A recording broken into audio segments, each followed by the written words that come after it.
Good afternoon, MPC. Kasama na natin si Chief Presidential Legal Counsel and Presidential Spokesperson Salvador Panelo. Good afternoon, members of MPC. Questions? Henry. Henry kagad. Pinili ka talaga ni Secretary Henry. Ano po yun? Good morning, Secretary. What's the latest, the real score of the government of the United States and the Philippines dito sa VFA na ito? Anong pinaka-latest na? Actually, yung sinasabi nilang sa Manila Times ba yun? President's Man Clash. Kakatawa naman. Alam mo, ang kausap ko na si Ina eh. I was quoting the president. I said, kasi when we talk, I asked him I asked the president, sabi ko, Mr. President, according to Secretary Locsin, you haven't instructed him to file the notice of termination. His response was, the way I quoted him, I will instruct ES to tell Secretary Locsin to send the notice of termination to the U.S. government. Nung kausap ko siya, weekend yun eh. So, apparently, since wala naman trabaho pa, paano nga naman siya magbibigay ng instruction? You need to type that, you need to relay that to the office of the ES. Kaya siguro wala pa. And for all you know, you can even call direct Secretary Locsin. So sa ngayon, hindi ko alam kung nasabihan niya na si Secretary ES or nakausap niya si Secretary Locsin. But definitely, I asked him, is your position unchanged? Yes. Yun ang I think mas importante yun, yung position niya. His position unchanged as Ibig of... sabihin, ipapaterminate niya talaga. As of... Kahit si Secretary Lorenzana, nakausap niya before the weekend, yun din na sinabi. Pareho lang naman ang sinabi sa amin lahat. Alright. Hindi naman sa gusto namin kayong pagsabungin ni Secretary Lorenzana. No? Pero kasi sinabi niya na yung impormasyon na nabanggit po ninyo, precisely galing po sa inyo, is fake news. Kasi nga, nagkausap na kami, nagtatawa na kami dalawa eh. Sabi, ang tanong kasi sa kanya kung meron ng instruction. So ay kausap niya rin si ES. Kinausap ko rin si ES. Kasi sabi ko sa kanya, ES, may instruction si Presidente na natatawagan kaya tao. Sabi niya, hindi ko pa natatanggap eh. Wala pa akong instruction. Yun din ang sabi niya kay Secretary Lorenzana. Wala naman sinabing mali doon. Totoo namang hindi pa natatanggap yung instruction. So all the three of us are saying the same thing. Yung akin kasi, in the future tense. Dahil yun naman I was just quoting him eh. I will instruct. Yes, ay hindi pa nakarating sa kanya. So nung tinanong kung meron ka ng instruction, wala pa. But it doesn't mean na yung shinare ko sa inyo is false news. So kumbinsido na ho si Secretary Lorenzana na hindi fake news yung sinabi ninyo? Ano? Kumbinsido na si Secretary Oo, Lorenzana? in fact, sabi niya nga, ayaw ko kung sino ko. Sabi niya, nag-ano na ako eh. Sinabi ko na in-explain ko na kung bakit ko nasabi yun. And sinabi niya pa nga sa kanya text eh. I told them na from now on, the sole source of info on BFA is me, Spokes. Tapos, nung binasa namin the following day niya, wala naman, di naman lumabas yung sinabi niya. O kaya, ang headline hanggang ngayon, yung sinabi niya. But clarify niya na yun. Aha. Pero in the future, Secretary, paano maiiwasan ito? Kasi ang dating sa publiko, lalong na doon, of course, the critics and the netizens, parang hindi kayo nag-uusap-usap, parang may problema within you and some other cabinet officials. Dahil nakausap lang namin si Presidente. We don't have to talk to each other, kami mga members of the cabinet. Kasi isa lang naman ang sinasabi sa amin ni Presidente. I think ang naging problema doon, yung tense, yung future tense, naging present tense. Kasi yung iba, ang nireport, in-instruct na. Yung iba naman, forthcoming pa. Oh. Kaya, nalito. But actually, what is more important is the position of the president has not changed. If that is the position of the president, whether dumating yung notice of termination today, the day after, or next week, it doesn't matter. Kasi kung yan ang posisyon niya, kung unchanged nasa sa kanya yan kung magbabago siya. But sa ngayon, yun ang sinabi niya sa amin. Alright, salamat po. Okay, Ina?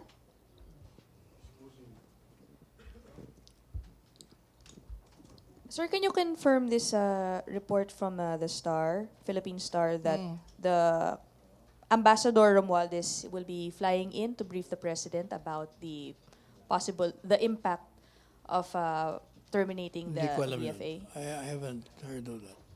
It's not on the... But si Ambassador Babes naman, every now and then he comes and make a report. So you don't know if there's a scheduled meeting between the two?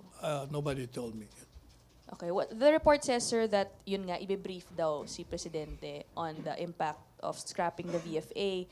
If you're saying that the President is decided, and the President also earlier saying that he will not change his mind, may Sa silbi ngayon. pa ba yun? May silbi pa ba yung effort na yun? Bakit naman hindi?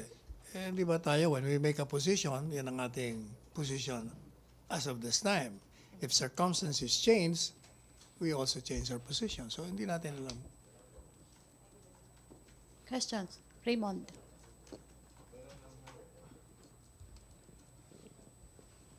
Sir, Raymond. what could change the president's heart and mind Ay, hindi towards ko- the BFA? That will depend on the president's thinking on the matter. Cannot read his mind at this time. Depende sa kanya. Sir, so we are... Kasi, di ba, nagbigay siya ng mga reasons why. He gave 4 reasons. At in-enumerate ko na yan. So we are expecting that the termination or abrogation of the VFA will actually happen during his term, before his term ends. Basta yun ang sinabi niya sa amin. Whether he will change his position will depend on him. And some senators are saying that the executive cannot just do it without the concurrence of the Senate because it was ratified by them on That 1985. is one theory, but our theory is that given the fact that the Constitution does not provide such, our feeling is that it does not require the concurrence of Congress with respect to terminating an executive agreement and, for that matter, a treaty. Sir, hindi ba kayo worried sa possible impact nito sa mga millions na yata na mga Pilipinos in the United States of America? Hindi naman. Bakit naman? Bakit? Ano bang... They might be magiging unkind na sa mga Filipinos natin sa US if Hindi naman. di naman. Unang-una, yung mga overseas workers natin, kaya nandun dahil kailangan din nila ang ating mga kababayan. Thank you, sir. Okay, follow up. Chona? Sir, did the President ask or kinonsult niya yung kanyang cabinet members before making this decision? Kasi sina Secretary Locsin, Secretary Lorenzana, they are for review, not to abrogate yung VFA. Oh, sinabi niya review, pero sinabi niya rin na we will fully support the President. But did he ask The President is the chief architect. Hindi siya kailangan mag-consult. Magaling na presidente, bugado pa. Kung meron siyang doubts on certain area, siguro that's the time he consults. So it was just his own decision to Di abrogate? ba sinabi niya, pinag-aralan ko yan matagal na. Nag-uumpisa pa lang sila, pinag-aaralan ko na yung gagawin ko. Di ba sinabi niya sa kanyang speech, when they started demanding the release of Senator De Lima, nagre-react na ako doon. Nag-iisip na ako kung anong gagawin ko, kung itutuloy nila yun, tapos sunod-sunod pa yung mga ginawa nila na ang feeling niya, you're assaulting our sovereignty. Kaya, So it was decision just the na siya. President, sir? It was Yeah. just the President. It is. Ikaw, sir, And we be- support him fully. And you, sir, being the chief presidential legal counsel, did he I agree with him. ask you? It doesn't even have to consult. I agree with him. Thank you, sir. Ever since, yun nga ang reaction ko rin, di ba? Follow up. Thank you, sir. Follow up. Jinky and then Ace. Hi, sir. Sir, would you know po kung kailan magaganap yung usapan nila sa telepono ni Presidente at ni President Trump? Hindi, alam mo yung usapan na rin yan, hindi rin ano yan eh. Parang ang sabi ko nga nun, they're expected to talk. Pero when I was asked by Ina kung who initiated it, I didn't even know who initiated it. Kasi wala rin siya sinabi. Madalit sabi, we can only speculate na since we are determined or there is a notice to cause determination, syempre the other party will, bakit? Baka sila nag-initiate, hindi ko alam. Ang presidente will never call. Sir, sa palagay mo, pag tumawag si President Trump sa Presidente, sa pagkakakilala mo lang, sir, kay Ay, President. magkaibigan yung dalawa. Yes, sir. Definitely he will take the call. Yeah. Do you think, Baka sir, sabihin niya, congratulations. mapapabago ni President Trump? Even in case lang, mapag-usapan nila yung VFA. Yan ang hindi ko alam. Okay, sir. Sa kanilang dalawa na yun. Okay, sir. Ace.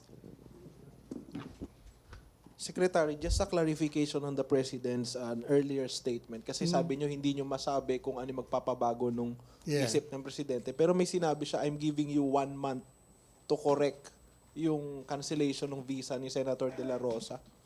What does that mean? Tuloy pa ba yun? Condition na yun? Yung demand na yun? Hindi ko alam. I did ask him about it. I'll see him mamaya. If Kikita kami if mamaya. they correct that yung pag-cancel, will that change the Hindi, kasi pinaliwanag niya na yan na hindi lamang yon ang reason. Remember? It's not the only reason why he is or he wants to cause determination. The other reasons I've already mentioned, yun. So what's the purpose of giving the US 1 month to correct yung pag-cancel ng visa kung makakancel din naman Siguro he feels na mali yung ginawa ma-scrap nila. din naman yung VFA. Baka he feels na mali yung ginawa nila. Okay. Okay, Sec. Okay, other issue na tayo. Marisol?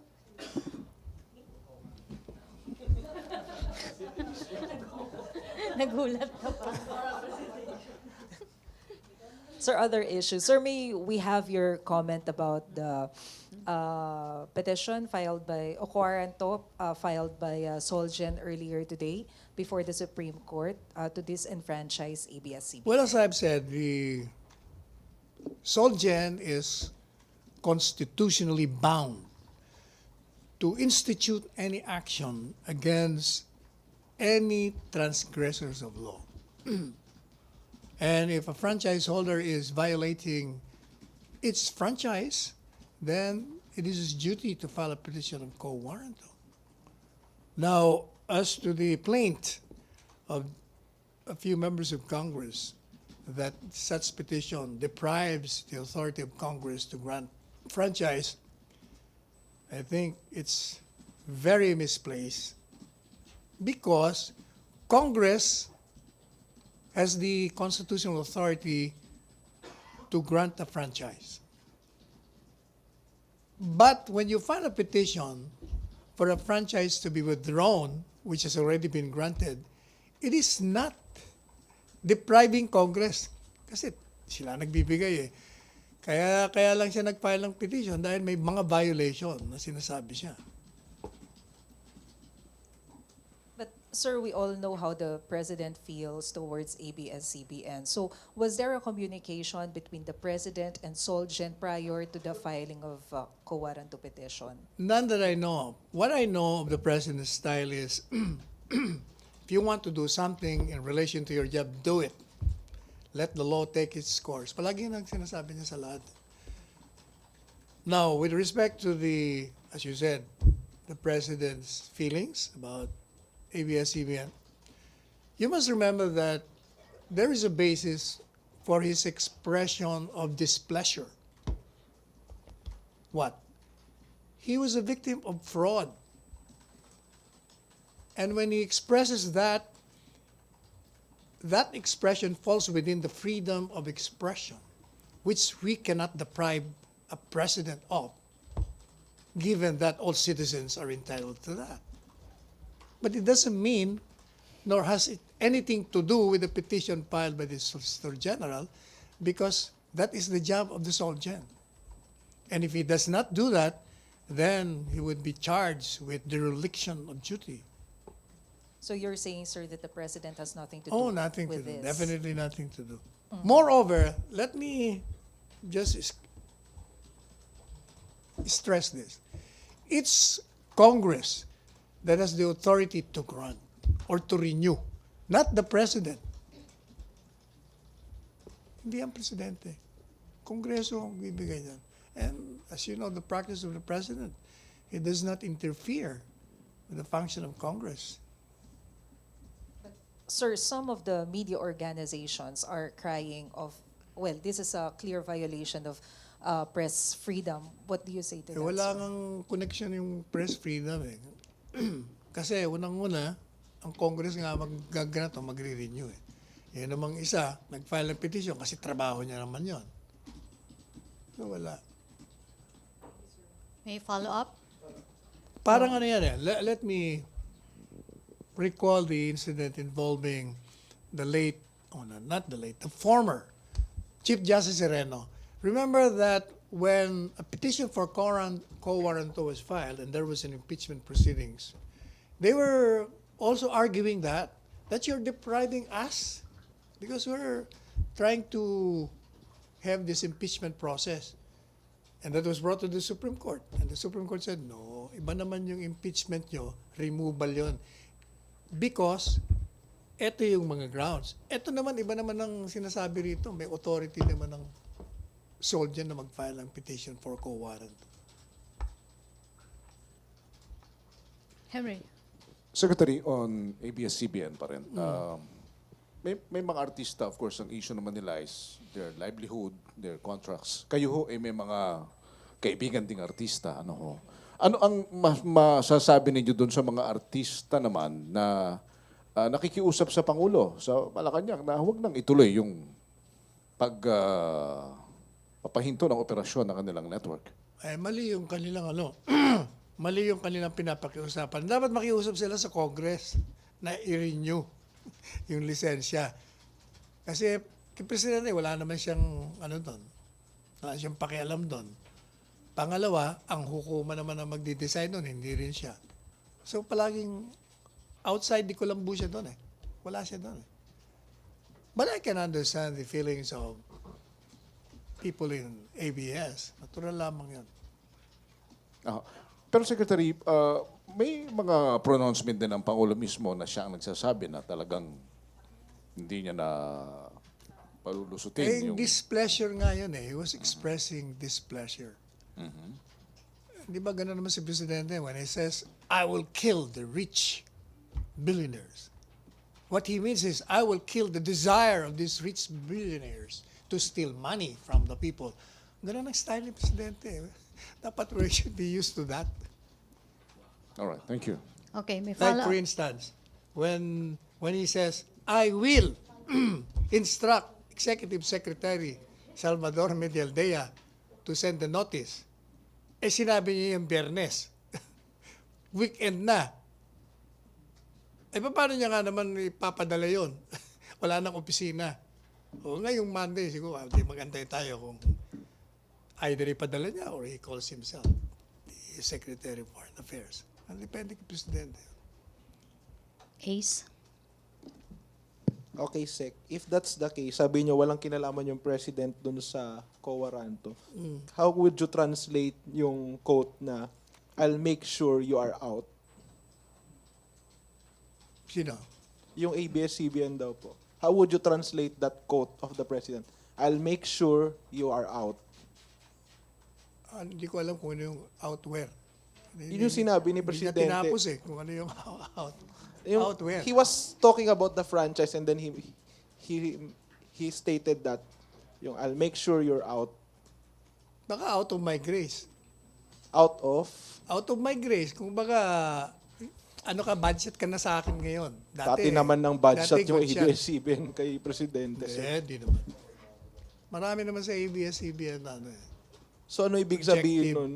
Out of my grace? Hindi, yung alam mo yung ano, yun na nga eh. Kaya siya nagsasalita ngayon, hindi niya nakakalimutan yung ginawa sa kanya. He was really very displeased. Yeah, we got that. We got Oo. that. Pero ano yung out? Hindi ko alam kung ano yung out. Okay, sige Hindi po. niya naman tinapos kung ano yung out eh. Kasi franchise yung sinasabi niya nun, nung sinabi niya yung statement na yun. Wala yun, basta sa akin, ano lang yung expression of displeasure. Sige. Basta Congress pa rin ang may authority to grant Pero kung or a renewal. kung Congress po yung sabi niyo, 'di ba sila may power mag-grant ng franchise.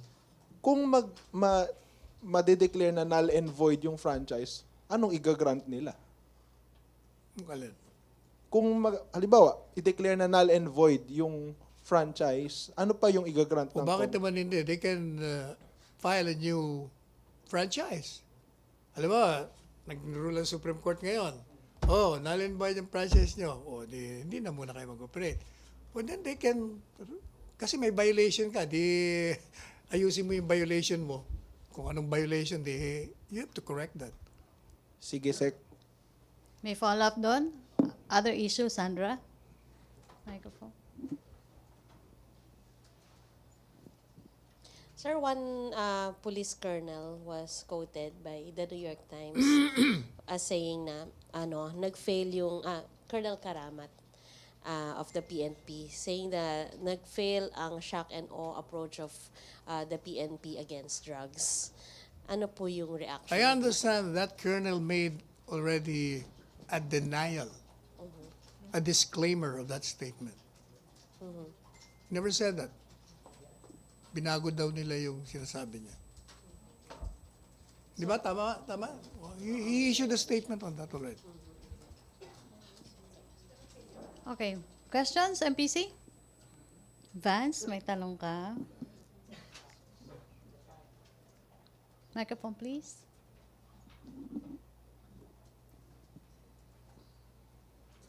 Sir, good afternoon, sir. Sir, pipilitin ba ng Pangulong Rodrigo Duterte na pagbayarin itong dalawang concessionaires ng water? Kasi sa utos po ng ating Supreme Court, because they violated the Clean Water Act, kasi that's worth 2 billion pesos. Kung may utang talaga sila sa gobyerno, dapat lang naman magbayad. Okay. Questions? MPC? No more na? Wala na tayong tanong? Okay, thank you, Secretary Panelo. Thank you. Thank you, MPC. Back to my studio sa Radyo Pilipinas and People's Television Network.